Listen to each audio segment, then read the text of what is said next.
Bienvenue à tous pour ce webinaire sur comment s'engager dans l'économie de la fonctionnalité et de la coopération. Donc, séminaire qui a lieu dans le cadre du programme Collectif Relief et du Club Clé, le club des acteurs pour l'économie de la fonctionnalité en Auvergne-Rhône-Alpes. Alors cet après-midi, on va avoir trois temps principaux. Un premier temps sur contextualisation de l'économie de la fonctionnalité et de la coopération. Donc, rappeler rapidement les grands enjeux, histoire qu'on parte tous avec les mêmes bases, qu'il peut y avoir des approches différentes. Ensuite, on va essayer de déconstruire, ou en tout cas de poser les bases de ce qu'est un modèle économique. On écoute beaucoup aujourd'hui, mais des fois on a du mal à savoir ce qui se cache derrière. Et puis on va évoquer des premières pistes d'engagement dans l'économie de la fonctionnalité pour savoir par où commencer. Ensuite, on aura un deuxième temps d'atelier collectif qui se fera en sous-groupe du coup via un Klaxoon, donc un outil collaboratif en ligne. Ne vous inquiétez pas, on vous partagera le lien de connexion et toutes les consignes au moment voulu. Et puis on terminera du coup, comme je le disais en introduction, avec Jean-Philippe Varenne, président de Pactinov, et Laurent Mella, accompagnateur au changement, donc une entreprise engagée dans une trajectoire d'économie de la fonctionnalité, et Laurent Mella qui accompagne du coup cette entreprise. Tout au long du webinaire, vous pourrez bien sûr interagir avec via le chat en posant vos questions. À la fin du premier temps, il y aura un temps de questions-réponses pour que vous puissiez participer. L'atelier collectif aussi, il y aura une discussion. Et sur le témoignage également, donc après l'intervention de Jean-Philippe et Laurent, il y aura un temps d'échange pour poser vos questions. Donc tout d'abord, l'économie de la fonctionnalité et de la coopération, qu'est-ce que c'est ? Déjà, c'est important d'avoir en tête que l'économie de la fonctionnalité et de la coopération est apparue avec pas mal de limites du modèle actuel et tente de répondre à des grands enjeux de notre société. En tout cas, participe à créer des réponses, à apporter des réponses. On fait face à des crises à répétition, des crises économiques et financières notamment, qu'on traverse tous. Donc, il y a la mondialisation qui entraîne des tensions, des flux et des relations, des pressions sur les coûts avec une course vers le prix le plus bas et qui s'accompagne souvent de délocalisation au détriment de la qualité. Donc on a des relations qui sont relativement tendues entre acteurs économiques. Et du coup, tout ça nous amène à penser quelle est la résilience finale des modèles économiques d'aujourd'hui, puis des acteurs économiques de notre territoire. Souvent, ces crises-là sont associées ou vont de pair avec des crises sociales et ou sociétales, c'est-à-dire qu'il y a de plus en plus d'interrogations sur la raison d'être des acteurs économiques. Et tout ça est assez significatif puisque depuis quelques années, on voit de plus en plus d'entreprises devenir des entreprises à mission. On a également un développement assez fort d'acteurs économiques sous la forme de coopératives qui intègrent non plus seulement des collaborateurs, mais également des parties prenantes extérieures, des citoyens, des collectivités, des associations, etc. Donc il y a une volonté de s'intégrer aussi dans un écosystème territorial et de participer aux dynamiques nouvelles des territoires. Et ça correspond également à des attentes nouvelles de la part des consommateurs notamment. Et aussi en interne, avec un contexte dans les entreprises où de plus en plus les salariés de ces entreprises souhaitent évoluer dans un milieu qui corresponde à leurs valeurs et qui souhaitent voir leur structure s'engager. Donc là, se pose la question du rôle des acteurs économiques dans notre société. Et puis bien sûr, des crises environnementales aussi. On sait tous qu'il y a une pression sur les ressources naturelles qui est de plus en plus forte, et qui a notamment été mis en exergue avec la crise sanitaire, où pas mal de structures ont du mal à s'approvisionner dans certaines matières. On peut parler du bois ou même du plastique. Et en parallèle, il y a également un cadre réglementaire aussi et législatif qui évolue. On peut citer la loi anti-gaspi et économie circulaire, la loi climat aussi, qui vont dans le sens d'une prise en compte plus importante, alors ils n'ont pas, mais en tout cas une prise en compte plus importante de l'environnement dans les activités. Donc avec ce volet environnemental se pose la question de la prise en compte de ces externalités et de quelle responsabilité des acteurs économiques vis-à-vis des impacts environnementaux. Donc là, il y a à la fois une nécessité de se réinventer et d'évoluer pour les acteurs économiques, mais il y a aussi une volonté de ces acteurs économiques d'aller vers des modèles plus soutenables, plus durables, plus éthiques. Donc du coup, l'économie de la fonctionnalité tente d'apporter des réponses à ces enjeux-là. Et du coup, qu'est-ce que l'économie de la fonctionnalité de la coopération? Donc c'est, on va dire, une trajectoire, une tendance vers une logique servicielle et coopérative. Alors, au cours du XXe siècle, on s'inscrit déjà dans cette tendance de logique servicielle, où le tertiaire prend de plus en plus de place dans les activités économiques. Sauf que l'économie de la fonctionnalité de la coopération se distingue de cette logique servicielle en essayant de sortir de la logique de volume. C'est-à-dire qu'on va essayer de plutôt s'intéresser à l'usage, aux effets utiles, donc les bénéfices qui sont créés par la solution qu'on propose, qu'on met en œuvre, et de répondre à des besoins qu'on dit fonctionnels. Donc, on va parler plutôt de performance d'usage et de solutions intégrées où on essaie d'allier à la fois les produits et les services.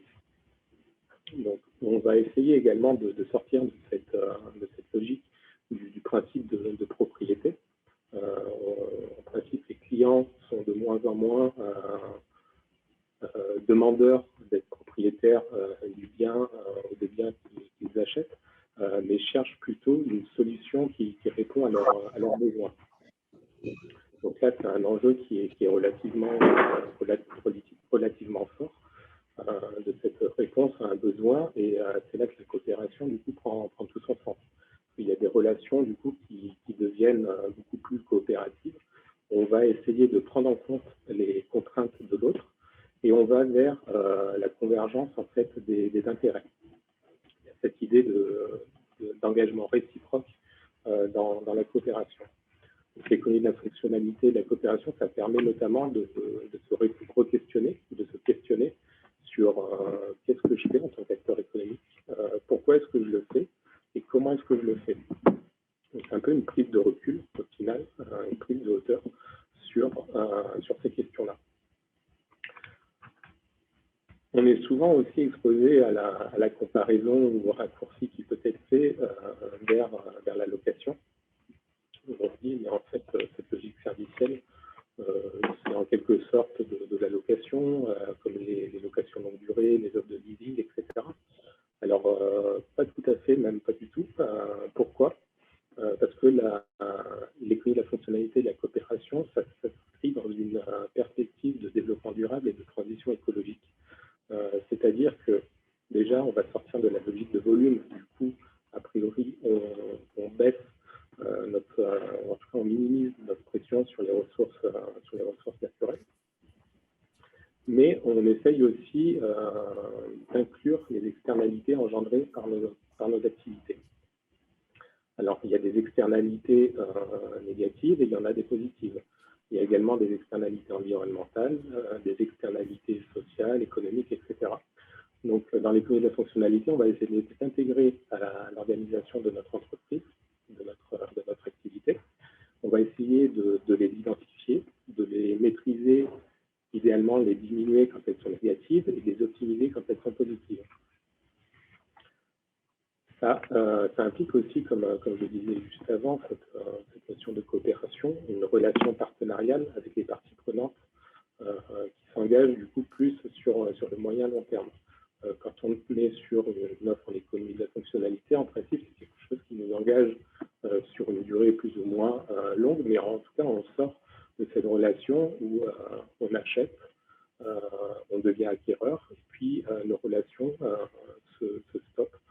Ou alors, dans le meilleur des cas, il y a éventuellement un service après-vente qui assure une pseudo-relation plus ou moins qualifiée, en fait, après cette prise de possession du bien. Il y a donc des dimensions environnementales et sociétales, comme je disais. Alors, ça peut se concrétiser de manière différente. Sur l'environnemental, quand on est focus sur l'activité de l'entreprise, on va essayer du coup de maîtriser le cycle de vie du produit, qu'il soit un bien ou un service. On va essayer d'en optimiser et allonger la durée d'utilisation, faire en sorte qu'il soit donc réparable, réutilisable ou réemployable. Donc il y a cette dimension d'éco-conception qui vient agrémenter l'économie de la fonctionnalité. Et puis il y a une dimension importante aussi sur le sens du travail, redonner un sens ou donner un sens à ce qu'on fait en essayant de créer des emplois locaux, non délocalisables, avec une valeur ajoutée, non seulement pour l'entreprise, mais également pour le territoire. Et cette dimension de coopération, coopération, ça peut prendre plein de formes différentes. Ça peut être la coopération interne en intégrant les salariés, les partenaires à la stratégie de l'entreprise, mais également externe, avec les financeurs, avec les territoires, les collectivités, les associations, etc. Donc il y a cette idée aussi de créer du lien avec son écosystème et son territoire. Donc ça implique une nouvelle gymnastique intellectuelle qui est assez complexe, et qui demande du temps aussi, notamment pour se l'approprier. On change de modèle économique, on change d'écosystème, on va influencer ou voire même changer l'organisation du travail. C'est un nouveau mode de faire où le plus dur n'est peut-être pas d'apprendre, mais plutôt de désapprendre, de sortir, d'enlever nos lunettes qu'on a aujourd'hui. On parle souvent de modèles économiques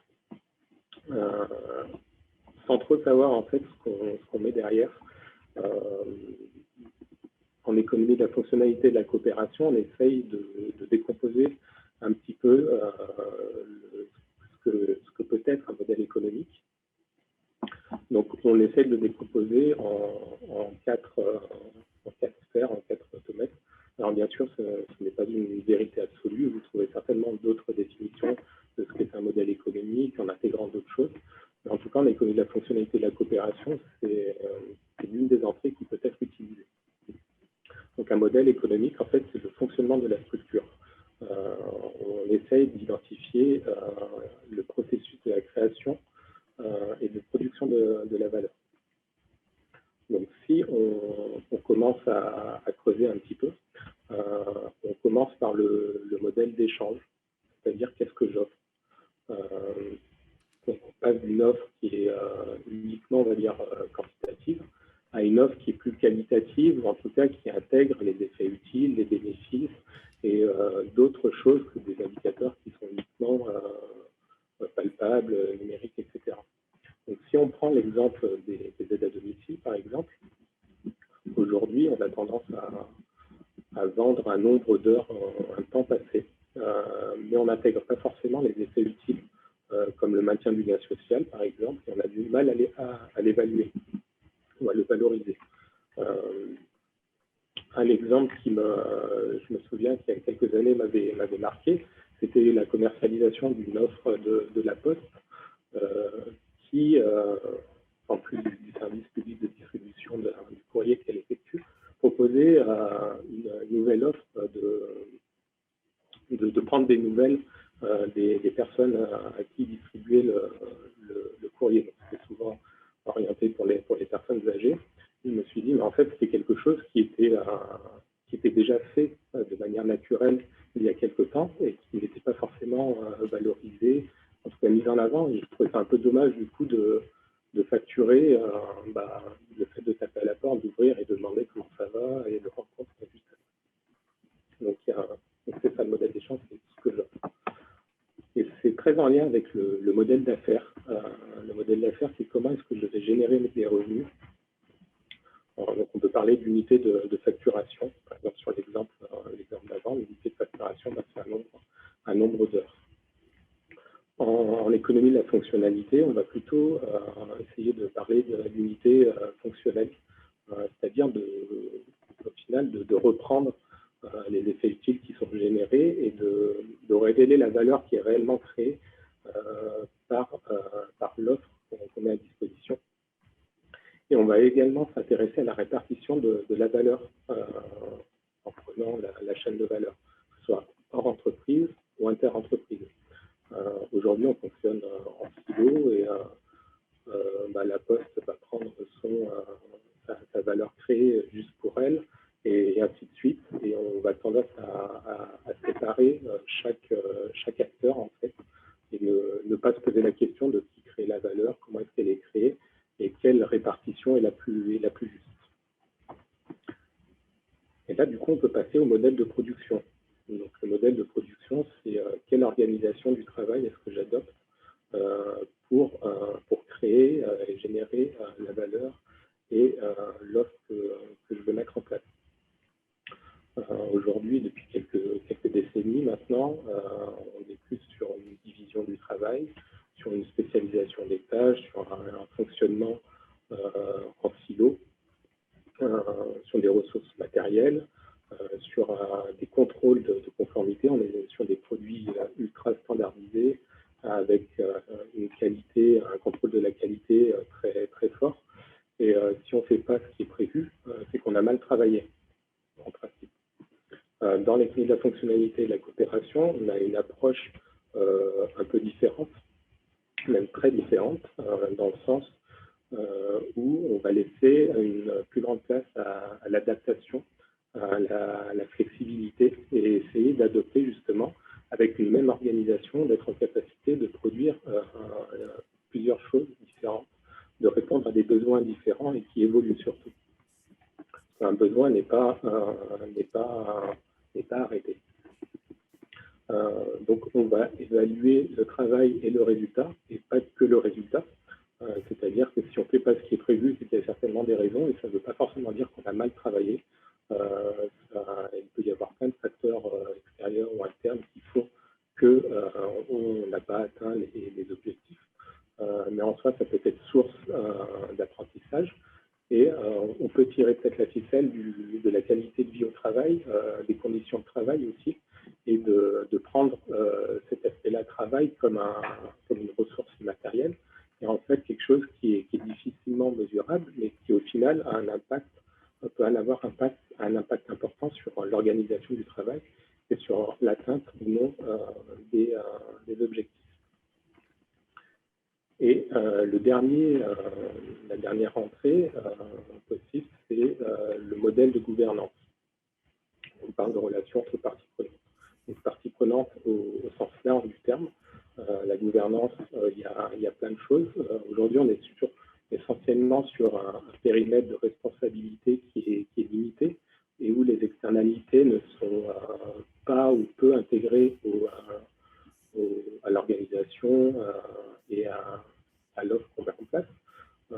Si on prend un exemple qui est assez parlant, je trouve, sans les citer, Coca-Cola ou Nestlé, par exemple, qui sont les deux entreprises qui génèrent pas mal de déchets, on va dire, où on retrouve un bon nombre de déchets plastiques dans la nature, qui dit aujourd'hui, c'est pas ma faute, c'est le consommateur qui n'est pas responsable et qui jette dans la nature les emballages. Donc là, on est sur une responsabilité qui est ultra limitée et on voit qu'il y a un dédouanement complet des externalités qui sont rejetées sur d'autres parties prenantes. Donc, on va plutôt essayer d'intégrer ces externalités et d'être en intelligence collective pour voir comment est-ce qu'elles peuvent être maîtrisées. Donc, les effets induits en fait de la responsabilité, elles sont plutôt rejetées sur la collectivité. Sur l'organisation en elle-même de la structure, la stratégie, par exemple, d'une organisation, que ce soit une association, une entreprise, une collectivité, etc., elle est le plus souvent élaborée par l'actionnariat ou par les dirigeants sur la base d'avis d'experts, mais les autres parties prenantes, que ce soit des adhérents, des salariés, des techniciens, ça peut même être des associations, etc., elles sont au mieux consultées et au pire, pas du tout consultées. Et c'est fait de manière tout à fait opaque. On se rend compte dans l'économie de la fonctionnalité de la coopération que dans cette perspective justement d'adaptabilité, de réponse à des besoins qui évoluent au fil du temps, il est important en fait d'intégrer les parties prenantes à la stratégie de l'entreprise. En fait, c'est un investissement à un moment donné, mais qui va être gagnant sur le long terme, parce qu'on va avoir une capacité de réactivité beaucoup plus importante. Ensuite, pourquoi est-ce que les acteurs économiques devraient s'y intéresser à ce modèle de l'économie de la fonctionnalité de la coopération? Les changements les plus importants, en fait, sont au niveau du positionnement. Donc, comme je le disais, on est plutôt sur une économie de la réactivité, en fait, versus une économie d'échelle sur un modèle classique basé sur cette logique de volume. En économie de la fonctionnalité, on va plutôt être sur une économie de l'adoption et pas sur la concurrence. C'est-à-dire que le produit, en tout cas le service ou le bien qu'on va mettre à disposition sur le marché, il va réellement correspondre aux besoins de la cible à qui on l'adresse. Du coup, il va être adopté beaucoup plus facilement. Alors que sur la concurrence, au final, c'est pas forcément sur le bien, sur le produit en tant que tel qu'on est conquis, c'est plutôt sur le prix, sur la réactivité, etc. Donc, c'est des indicateurs qui changent. Et on va être sur une économie plus de la complémentation au lieu d'une spécialisation. À la fois en interne, parce qu'avec une même organisation, en fait, les personnes qui sont dans la structure vont être en capacité de répondre à des besoins différents et vont être plus polyvalents, mais aussi en externe, c'est-à-dire qu'on va essayer de monter des coopérations avec d'autres structures qui peuvent également répondre à des besoins similaires. Là, on a une partie de la réponse, mais l'autre partie, ça va être quelqu'un, une autre structure qui l'a. Et du coup, on a intérêt à répondre ensemble à un marché, par exemple, pour avoir une offre qui est réellement intéressante. Et il y a cette idée également de développer les ressources qu'on dit immatérielles. Donc aujourd'hui, on est plutôt sur des ressources matérielles, sur des actifs que l'on possède, immobilier, mais les ressources matérielles, ça va être essayer de valoriser le savoir-faire, les compétences, la qualité de vie au travail, la santé au travail, des éléments qui vont en fait être valorisants, qui vont être valorisés et qui vont faire que je suis plus en capacité à répondre aux besoins du marché. Et puis dans cette perspective aussi d'être en phase avec le marché, on va essayer de fidéliser et de créer des partenariats avec les clients sur du moyen long terme. Donc il y a aussi un enjeu de sécuriser au final le modèle économique et la source de revenus. Donc 4 questions pour savoir si j'ai une approche en économie de la fonctionnalité et de la coopération qui vont arriver. Voilà. Alors, c'est 4 questions parmi d'autres, mais en tout cas qui nous semblent intéressantes pour mettre un premier pied dans la fonctionnalité de la coopération. C'est est-ce que ma rentabilité elle est uniquement fondée sur cette logique de volume, ou est-ce que j'ai d'autres éléments que j'intègre qui permettent de révéler une autre valeur? Est-ce que j'intègre et est-ce que je prends en compte les externalités de mon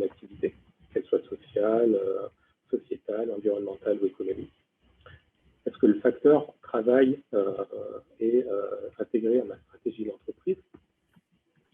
Est-ce que je suis dans une démarche de coopération avec les parties prenantes? Ça peut prendre différents niveaux. C'est simplement pour situer, hein, c'est pas parce que vous dites non à une des questions que vous ne faites pas de l'économie de la fonctionnalité. Comme je le disais en introduction, il y a plusieurs entrées qui sont possibles et il n'y a pas de vérité absolue.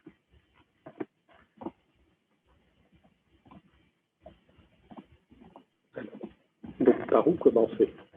C'est là la question peut-être la plus complexe et la plus difficile à répondre. Donc, l'économie de la fonctionnalité, ça n'apporte pas de réponse standardisée et toute prête. Donc, j'espère que je ne vais pas vous décevoir en vous disant que vous n'allez pas ressortir de ce webinaire en disant bon, ok, il ne reste plus qu'à faire ça, ça et ça, et puis c'est bon. C'est plutôt un modèle qui permet de re-questionner le qu'est-ce qu'on fait, pourquoi est-ce qu'on le fait et comment est-ce qu'on le fait. Il y a un changement de paradigme qui est assez fort, qui demande du temps et de l'investissement humain justement pour réinterroger toutes ces pratiques et tous ces modes de faire. Et il y a des notions à laquelle on est attaché en économie de la fonctionnalité et qui illustrent plutôt bien, qui est illustré par le schéma que vous pouvez voir sur l'écran, c'est cette notion de trajectoire et de transition. On ne fait pas de l'économie de la fonctionnalité de la coopération du jour au lendemain. On commence par un petit quelque chose et on tient les ficelles pour aller vers un modèle qui correspond plus au développement durable et à la transition écologique. Et un élément important, c'est pour tous. C'est-à-dire que si vous êtes une entreprise manufacturière ou tertiaire, vous pouvez faire l'économie de la fonctionnalité de la coopération. Si vous êtes une association, vous pouvez également intégrer des éléments de l'EFC. Si vous êtes une collectivité, vous pouvez également faire de l'économie de la fonctionnalité et de la coopération. Chacun peut avoir une entrée qui intègre des concepts de l'économie de la fonctionnalité et de la coopération. Et vous n'êtes pas seul. Alors, il n'y a pas encore, je vous l'accorde, beaucoup de monde qui sont dans ce champ-là de l'économie de la fonctionnalité et de la coopération. Mais il y a des acteurs qui existent. Donc, dans le chat, James vient de communiquer un lien. Il y a des clubs d'acteurs sur différents territoires, sur le territoire national notamment, en France métropolitaine, mais également sur l'île de la Réunion, qui œuvrent pour l'économie de la fonctionnalité et de la coopération et qui sont là pour vous aider, pour vous aiguiller, pour vous accompagner sur ces sujets. Donc, on va maintenant vous partager des petites questions à se poser que nous on utilise en tout cas pour voir si une structure peut faire l'économie de la fonctionnalité. En tout cas, quel est son niveau de maturité plutôt sur le sujet. On le décline en trois entrées principales. Une entrée stratégie et vision. Une entrée prédisposition à l'économie de la fonctionnalité et de la coopération, et une troisième entrée sur la marge de manœuvre. Donc sur la stratégie et la vision, en principe, on pose quelques questions. Quelle est la raison d'être de la structure? Quelle est la vision? C'est-à-dire quelle projection en tant que dirigeant, président d'association, même technicien, etc. Quelle projection est-ce que je fais à moyen, long terme de ma structure? Quel positionnement j'aimerais adopter? Quel positionnement j'ai aujourd'hui? Quels sont les objectifs qui sont visés? Et quels sont les atouts que j'ai pour y parvenir ou que je devrais avoir pour y parvenir?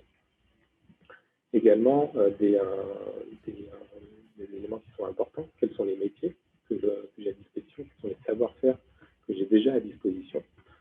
Est-ce que je maîtrise les usages et les besoins auxquels je réponds? Est-ce que je sais vraiment à quels besoins je réponds quand je mets mon produit sur le marché? Et bien sûr, la plus-value de l'entreprise. C'est-à-dire pourquoi est-ce que les clients viennent vers moi, selon eux, et selon moi aussi en tant qu'organisation. C'est-à-dire quelle est la valeur que je pense donner à mes clients ou à mes partenaires. Et l'identification également des parties prenantes qui est également importante. Sur les prédispositions à l'économie de la fonctionnalité, c'est pour ceux qui veulent s'engager dans cette transition-là, dans cette trajectoire, c'est quels sont les moyens que j'ai à la disposition, quelle capacité est-ce que j'ai d'innover, de faire de la recherche et développement. Alors, quand ça peut faire peur, recherche et développement, on n'est pas obligé de partir dans des recherches et développement très poussées, très techniques. Ça peut être des choses assez simples. Quels sont les moyens humains que j'ai pour consacrer à cette transition-là? Parce que, comme je le disais juste avant, c'est quelque chose qui est assez chronophage, qui demande du temps et de l'investissement. On le verra tout à l'heure, je pense, avec le témoignage de Jean-Philippe et de Laurent. Et surtout, pourquoi est-ce que je me tourne vers l'économie de la fonctionnalité et de la coopération? Quelles attentes est-ce que j'ai de ce nouveau modèle-là? Et bien sûr, les marges de manœuvre, c'est-à-dire en tant que dirigeant, quelles sont les marges de manœuvre opérationnelles et stratégiques que j'ai? Est-ce que j'ai quelle relation j'ai avec mon actionnariat, ma direction? Quels sont les liens que j'ai avec le territoire et les parties prenantes, avec les fournisseurs, avec les clients, etc. Est-ce que c'est vraiment des relations client-fournisseur, je vends, ça s'arrête là, ou est-ce que c'est un peu plus poussé?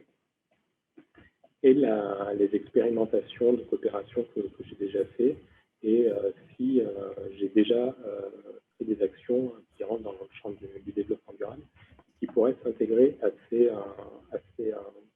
cette transition-là, à cette trajectoire-là, qui est celle de l'économie de la fonctionnalité et de la coopération. Donc voilà un panorama assez rapide sur ce qu'est l'économie de la fonctionnalité et de la coopération et comment est-ce que je peux commencer à mettre le pied à l'étrier à cette trajectoire. Donc, un petit doublon. Donc, je vous propose maintenant d'échanger si vous avez des questions. Je vais arrêter le partage d'écran, comme ça on pourra se voir. Donc, si vous avez des questions, je ne sais pas s'il y en a eu dans le chat ou non, je ne sais pas encore.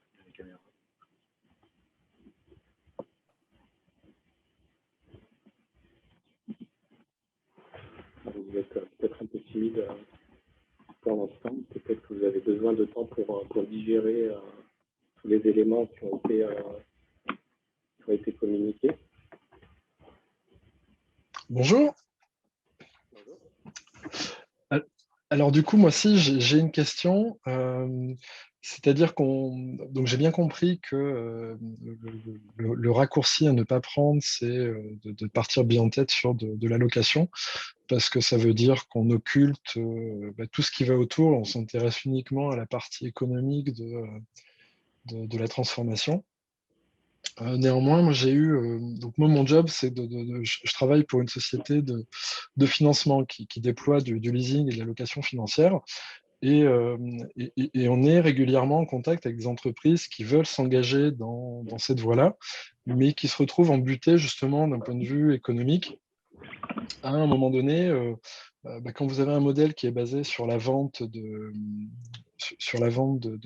matériel, le fait d'essayer de repositionner son offre et de se diriger plus à de la facturation à l'usage, et puis pas seulement l'utilisation telle quelle, hein, comme vous le disiez, vraiment sur de l'usage répondant aux besoins du client, il y a un problème de lancement, de gestion de la trésorerie au démarrage qui souvent met court, en fait, tout simplement, à cette volonté de rentrer vraiment sur de la fonctionnalité pure.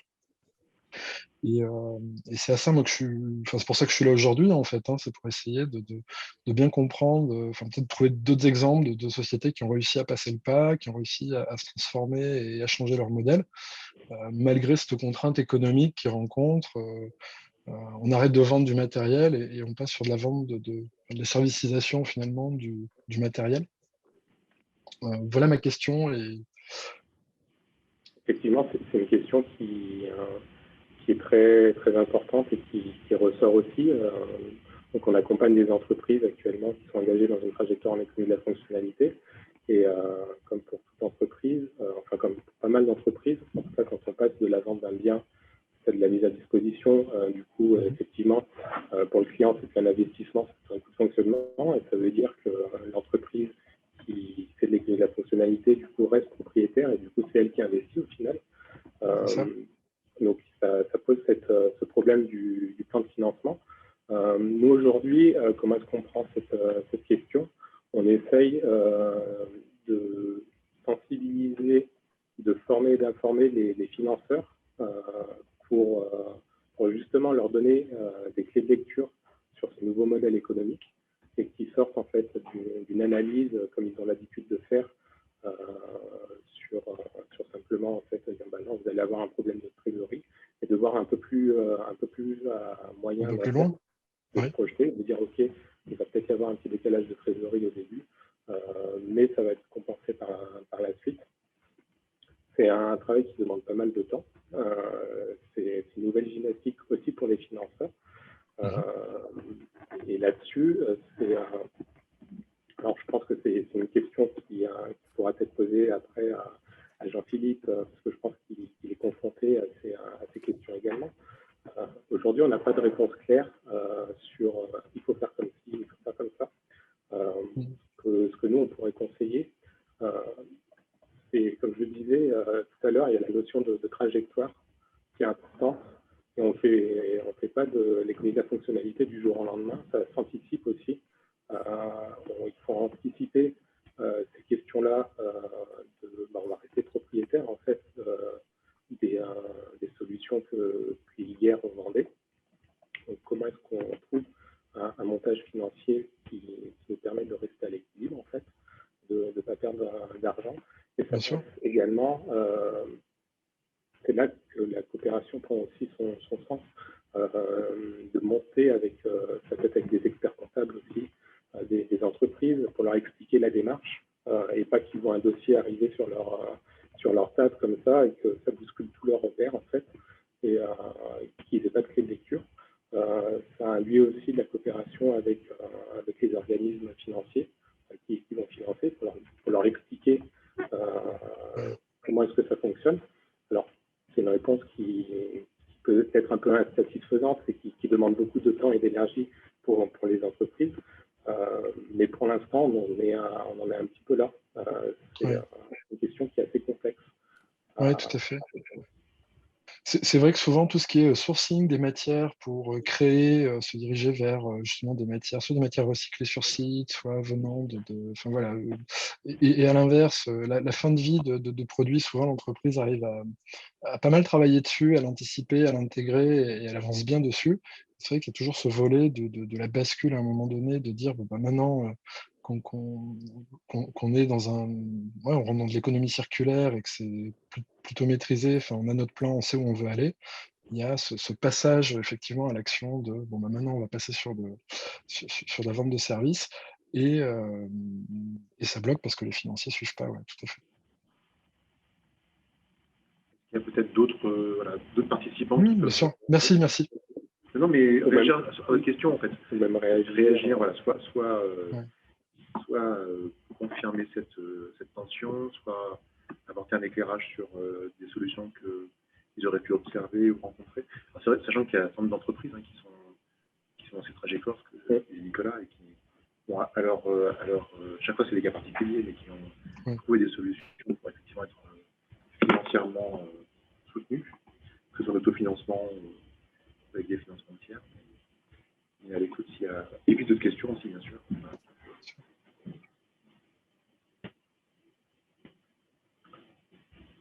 Plus de questions. Vous êtes soit en train de prendre le café au soleil peut-être. Bon, on aura un temps d'échange également à la fin, donc si jamais d'autres questions vous viennent, n'hésitez pas à travers le chat. Bonjour. Oui, j'ai une petite question. Alors, je pense que je ne sais pas si c'est que moi, mais je crois que la discussion via le chat ne fonctionne pas. On ne peut pas écrire. C'est peut-être que moi, hein, mais bon. Du coup, je prends la parole pour poser ma question. Alors, donc, moi, je travaille chez Montblanc Industrie. On est un écosystème d'entreprises industrielles avec quand même une bonne partie d'entreprises qui sont des sous-traitants à des donneurs d'ordre automobile, aéronautique ou autre. Et c'est vrai que cette notion d'économie de la fonctionnalité, elle est un peu difficile et compliquée à appréhender pour des sous-traitants qui n'ont pas forcément du coup la main mise sur l'usage directement. Donc je ne sais pas comment vous appréhendez ça, quelles sont éventuellement les pistes de réflexion qui peuvent aller dans ce sens-là. Effectivement, c'est une vraie problématique et du coup, ça rejoint un petit peu la question sur le radar. Alors, je vois que vous êtes sur l'iPhone, donc vous n'avez peut-être pas accès à la présentation. Si, j'ai les deux. J'ai l'iPhone et sur les marges de manœuvre des dirigeants et de la structure. Effectivement, quand on n'est pas donneur d'ordre, donc on est plutôt sous-traitant, ça peut être problématique. Par ailleurs, l'objectif, en tout cas que nous on se donne quand on accompagne des entreprises dans une trajectoire en économie de la fonctionnalité, c'est pas de changer le modèle entier et toute l'activité de l'entreprise du jour au lendemain. Déjà parce que ce serait risqué, parce que c'est compliqué et complexe. En principe, on essaye d'identifier, on a une première étape, on essaye d'analyser le positionnement stratégique, le périmètre de l'offre de l'entreprise et d'essayer de trouver une offre, un produit, un bien ou service qui réunit un maximum d'ingrédients favorables pour expérimenter.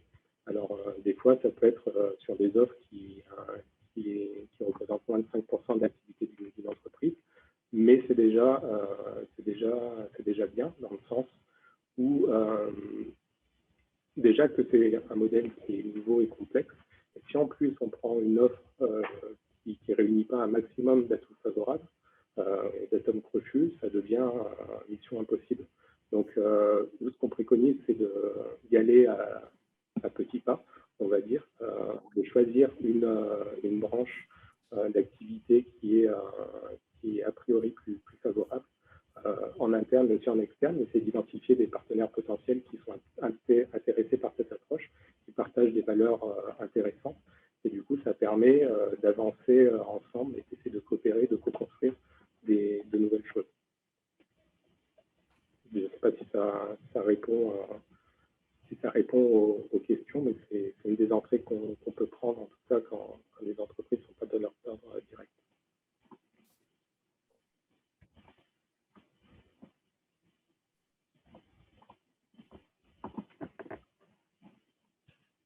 Le chat est désactivé. Alors, le chat semble être désactivé. Ouais. Alors, comment est-ce qu'on peut activer? Bon, ça fait plus d'1 an qu'on a une en public, peut-être. Vous pouvez peut-être essayer. Normalement, ça devrait fonctionner. Ah, c'est bon, parfait. C'est l'option. Même au bout d'1 an, 1 an et demi de vision, on apprend encore. Donc, s'il n'y a pas d'autres questions ou si vous aviez posé des questions et qu'elles n'ont pas été mises dans le chat, ça vous pouvez le faire